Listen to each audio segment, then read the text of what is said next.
Cher public, nous vous invitons à prendre place confortablement et à fermer la sonnerie de votre téléphone cellulaire. En cas d'incident, veuillez repérer les sorties de secours les plus près de vous. Bon divertissement. 1, 2, 1, 2. OK, c'est bon, on peut y aller. Sophie Durocher. Elle met en scène les arts, la culture et la société. Une représentation pas comme les autres. Sophie Durocher.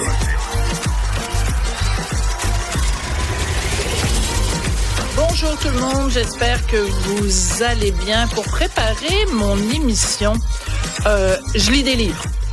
Régulièrement, je reçois des auteurs, des gens qui ont fait des témoignages. Et donc, en fin de semaine, j'ai lu un livre qui m'a donné des frissons dans le dos. Je te le dis, Cybèle, parce que tu vas, dans quelques instants, entendre le témoignage de ma première invitée. Et moi, je lisais son livre en fin de semaine. Et, comme on dit communément au Québec, je capotais ma vie parce que ma première invitée a été, depuis la tendre enfance, incluse de force dans la secte de Raël. Toi, je suis curieuse, Cybèle, à l'âge que t'as, Raël, ça t'évoque quoi? Parce que t'as pas connu nécessairement la grande époque où Raël était ici, il était au Québec. Non, c'est vrai. Par contre, moi, je me suis intéressée à ça, notamment avec l'ordre du Temple solaire. Oui. Donc, j'ai commencé avec ça, ça m'a mené à plus me renseigner sur Raël. Donc, tu sais, je connais un peu la secte, je connais l'idée, l'image qui se faisait avec les Elohim, de comment ils sont venus ici, de comment ça fonctionnait, parce qu'il y a eu un documentaire qui a été fait à Netflix. Exactement, que j'ai écouté, que j'ai absorbé, puis à chaque fois, on a le goût de se dire, mais voyons donc. Comment ça se fait qu'ils se sont laissés prendre là-dedans? Mais quand tu écoutes les témoignages, quand tu écoutes ce qui était dit, puis que tu cherches à trouver un sens à la vie là-dedans, puis que pendant longtemps, ça va bien, puis que tu es coupé du monde extérieur, des fois, là, tu te dis, mais peut-être que c'est ça qu'ils ont fait s'accrocher finalement. En tout cas, à un besoin, c'est sûr, absolument. Alors, voilà, j'en connais un petit peu. Voilà. Alors, écoute, ma première invitée donc s'appelle Lydia Adjara. C'est une ex-membre de la secte de Raël, parce que oui, c'était une secte. Madame Adjara, bonjour. Bonsoir. Alors, oui, bonsoir. Oui, ici, il est 20h, pardon. Voilà. Alors, vous êtes en Suisse en ce moment. Je voudrais vous remercier d'avoir pris le temps, d'autant plus que l'entrevue que vous nous accordez, c'est votre première entrevue au Québec. Donc, je vous remercie d'avoir pris le temps. Votre livre est sorti il y a quelque temps en Europe. Ça s'intitule « J'étais son esclave ». Et là-dedans, vous détaillez à quel point vous êtes devenu l'esclave sexuel de Raël. Ça commence quand vous avez 4 ans. Votre mère, donc, est raélienne et vous allez vivre dans la communauté raélienne. Racontez-nous comment tout ça a commencé. Alors, je suis à Paris, je suis pas en Suisse, mais sinon, ma maman est rentrée dans ce mouvement-là quand moi j'avais 4 ans.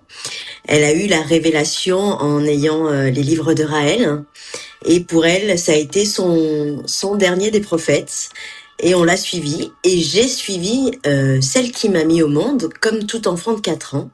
Donc on avait une vie tout à fait normale, dans le sens où les gens avaient un métier, moi j'allais à l'école. Sauf que ponctuellement dans l'année, donc c'est-à-dire 2 semaines en été, et puis régulièrement tous les mois, on avait des moments à passer avec des Raéliens. Et il fallait à l'époque aller chercher d'autres adeptes, donc on faisait aussi de la diffusion dans les rues avec des tracts pour donner la bonne parole aux gens qui ne savent pas. Oui, alors c'est très particulier parce que donc votre mère y croit, elle croit réellement que les êtres humains ont été créés par des extraterrestres et que quand on meurt, notre plexus solaire va être légué à Raël et aux Elohim pour qu'on puisse cloner les êtres humains. Elle y croyait dur comme fer. Assez rapidement, on comprend dans votre livre que il y a dans la secte de Raël beaucoup d'aspects sexuels, une sexualité constante, et à un moment donné, vous décrivez une scène où vous arrivez devant une tente où les adultes sont, les enfants sont à part, il y a une tente avec des adultes, et là, c'est assez particulier, il y a une planche en bois avec des trous, et dans les trous, les hommes ont mis leur pénis, et de l'autre côté, les femmes reniflent les pénis des hommes. Vous voyez ça, vous avez quel âge? Je vois ça, j'ai moins de 10 ans. Je pourrais pas dire entre 8 et 10 ans, j'ai moins de 10 ans. Et en fait, ce qui se passe, c'est que j'aurais pas dû le voir, ça, parce que c'était une partie qui était réservée aux adultes. Et moi, je passe à ce moment-là, au mauvais endroit, au mauvais moment, une enfant qui est curieuse et qui va regarder.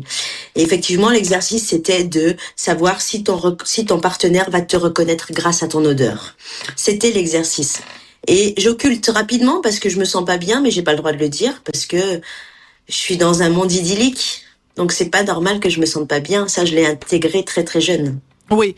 Vous dites que c'est un monde idyllique et en effet, dans votre livre, on comprend que il y a une telle... parce que vous êtes intimidé à l'école. Par contre, quand vous êtes avec les Raéliens, tout le monde vous aime, tout le monde vous accepte. Il y a une sorte de bonheur facile qui fait en sorte que vous vous sentez bien jusqu'à temps qu'à un moment donné, quand même, un des membres de la secte vous initie à des choses sexuelles. Vous avez quel âge quand vous êtes initié, sans votre consentement, bien sûr?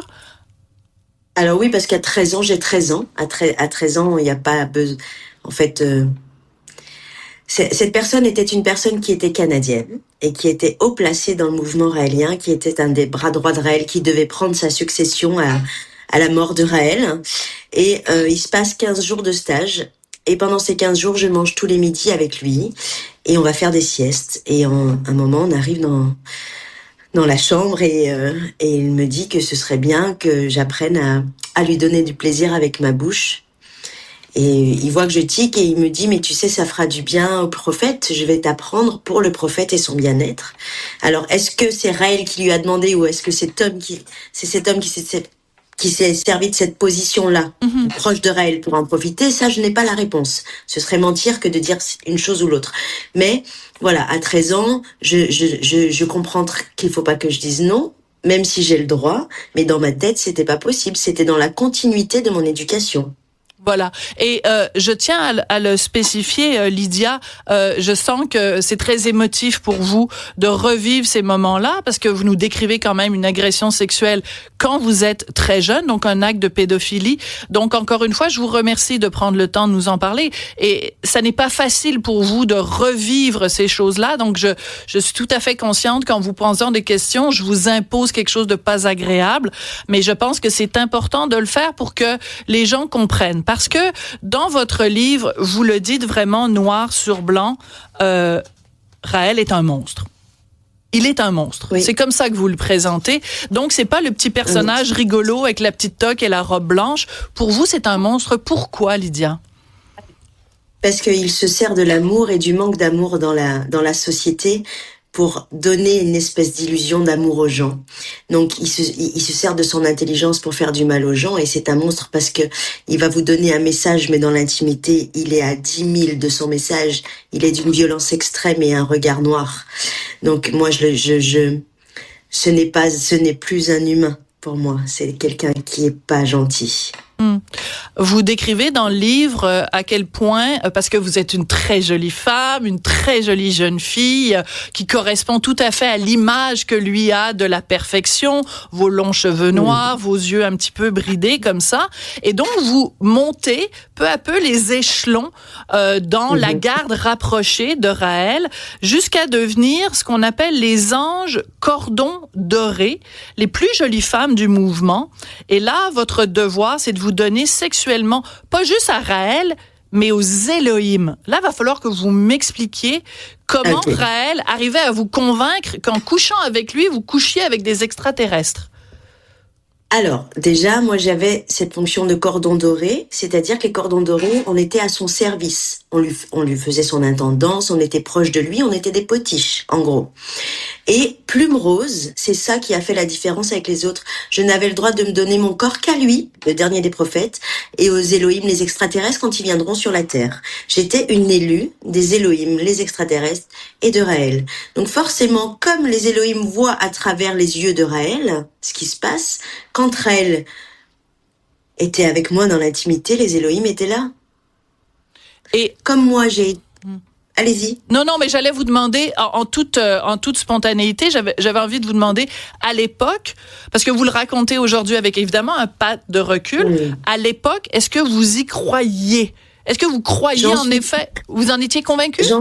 convaincue. Je vivais pour lui, j'aurais pu mourir pour lui. Après, moi, ça a commencé, j'avais 4 ans. J'ai pas été une adulte qui a pris la décision de rentrer dans le mouvement raélien.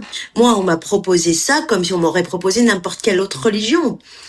Vous voyez ce que je veux dire? Tout à fait. Il est là le travail. Il est là le travail. C'est que moi, depuis que j'ai 4 ans, c'est le sauveur de l'humanité. C'est le frère de Jésus. Donc moi, je suis là avec lui dans l'intimité, j'ai de la chance. Voilà. Et même si je ressens des choses négatives, je me donne pas le droit de les ressentir. Voilà, parce que vous êtes une élue, tout le monde en fait est un peu jaloux du statut de privilégié que vous avez. Imaginez donc, vous avez le privilège d'avoir des relations sexuelles avec le frère de Jésus. Je veux dire, c'est extraordinaire. Sauf que très rapidement, on tombe dans les perversions sexuelles. Alors, encore une fois, je m'excuse de vous faire revivre ça, mais donc je m'en excuse, mais en même temps, vous le racontez dans le livre. Et si on veut comprendre jusqu'où allait la perversité de Raël, il faut nommer les choses. Nommer les choses, c'est important. Et même si c'est dur, c'est nécessaire. Et la première fois qu'on a été dans l'intimité, il m'a inséré une fourchette dans le vagin et il m'a fait saigner. Et c'était pour lui une manière de voir à quel point j'étais dévouée à lui. Il a fait ça 2 fois. Et la dernière fois, le soir où je suis partie également, et là, il m'a fait plus mal que d'habitude. Il avait des manières et des pratiques sexuelles qui sont aujourd'hui, avec le recul, pas normales. La première fois qu'il le fait, c'est pour vous tester. Si il vous introduit une fourchette dans le vagin et que vous restez là, ça veut dire que vous êtes une vraie. Ça veut dire que vous êtes réellement dévouée. Il testait vos limites. Bien sûr, et même après cet acte-là, quand je me douche et je me rhabille, je suis contente. C'est ça où c'est fou. Ma prison, elle est dans ma tête. Parce que je suis contente. J'ai passé le test. Je suis en accord avec ma position d'être une élue des Elohim. Je lui ai prouvé à quel point je le suis dévouée. Donc j'ai mal, mais je suis contente. Et je comprends aussi avec le recul, parce que vous êtes très jeune la première fois, donc encore une fois, rentrer dans la secte à 4 ans, c'est le seul monde que vous connaissez, c'est un monde où vous êtes bien, donc votre notion du bien et du mal est complètement biaisée, complètement tronquée à cause de cet endoctrinement et de ce lavage de cerveau, là. Mais c'est ça, là j'en parle avec le recul nécessaire parce que j'ai 43 ans bientôt et qu'à l'époque j'en avais 18. Mais même aujourd'hui, c'est biaisé, ma vision du monde elle est biaisée parce que tout ce qu'on m'a inculqué, faut que je le découvre.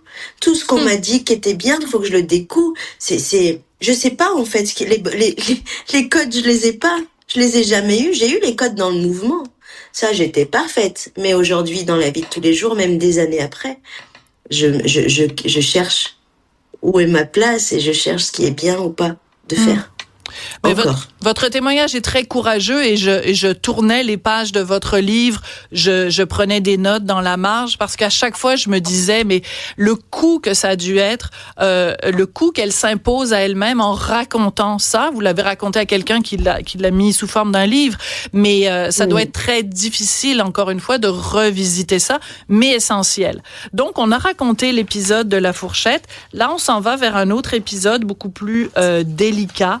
Ça implique des chiens. Je vous laisse le raconter parce que je ne sais pas jusqu'où vous êtes prête à aller dans le récit de cette histoire. Alors, Raël, déjà dans l'intimité, aimait beaucoup que je me masturbe devant lui en pensant à des animaux, et les chiens en particulier. Donc ça a commencé comme ça, le travail psychologique a commencé comme ça. Mais je m'interdis de me dire que c'est pas normal et que ça me dégoûte parce que c'est le dernier des prophètes. Jusqu'au jour où on fait une promenade et on était en Suisse et que là il y a des chiens et que on va dans un coin un peu plus éloigné parce qu'on était accompagné d'autres Raéliens et que il fait en sorte que les chiens me touchent mes parties intimes. Voilà, pour faire court et là je prends une claque parce que je comprends pas, je me dis qu'il me punit et je me dis que le problème c'est moi et je me dis que c'est de ma faute. Et c'est des années après que je comprends que c'est lui qui a un souci et que c'est quelqu'un qui est zoophile, en fait. Donc, il a enduit vos parties d'un produit, peut-être du miel ou quelque chose, peu importe, pour faire en sorte que les chiens se rapproche de vous. On rentrera pas trop dans les détails, mais vous venez de dire quelque chose et vous le racontez dans le livre, Lydia. Vous n'étiez pas seul avec lui. Il y avait des Raéliens qui, eux, tenaient les chiens en laisse et qui les ont laissés aller vers vous. Non? C'est pas ça. Non. C'est que excusez-moi, j'ai mal saisi. C'est pas grave. Les Raéliens se promenaient avec nous. On était à la base dans une balade. Oui. Et à un moment, Raël prend un chien en laisse. Ah, d'accord. Me prend moi et on va sur le côté. D'accord. Donc ils étaient pas très loin, mais ils ont pas vu. Ils n'ont pas vu, mais en même temps, excusez-moi Lydia, mais les Raéliens, ils le savaient qu'il y avait ces genres de comportements-là. Tout le monde. Est-ce que vous considérez que ces gens-là ont été complices d'une certaine façon des différentes agressions sexuelles que vous avez vécues? Alors, au niveau de certaines agressions, oui. Les premières fellations, tout ça, c'était un secret de polichinelle. Autant le fait que Raël m'insère une fourchette dans le vagin et que me fasse saigner, autant le fait que Raël aime que les chiens s'amusent avec moi, ils y croient pas. Ils savent pas. Ils imaginent même pas que ce soit possible parce que Raël a un discours de non-violence permanent. Et moi je regarde pas les réseaux, je regarde pas les commentaires, mais je les connais par cœur. Je passe pour quelqu'un de fou, de menteur.